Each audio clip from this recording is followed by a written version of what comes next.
Good morning guys. Ito po kami sa office ng asawa ko. Nag-aalmusal po kami. Ito palabok. Palabok po kami ngayon with egg. Mas ito po, may mayonnaise po kami, Lady's Choice. Meron po kami itong pandesal, malunggay. Yan po.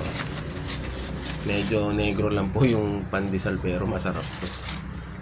Siyempre, hindi mawawala ang kape sa umaga. Yan, maulan na umaga kasi ngayon. Yun. Kain po tayo. Ito, puti ng pandesal na isa. Kain po tayo. Guys. Oh, sarap nito. Mura lang po to. 30. 30, napakadami na serving. Oh. Sa palengke namin binili yan. So yun guys, magandang umaga. Don't forget to subscribe my YouTube channel, Brutoy TV po. Magandang umaga. God bless everyone.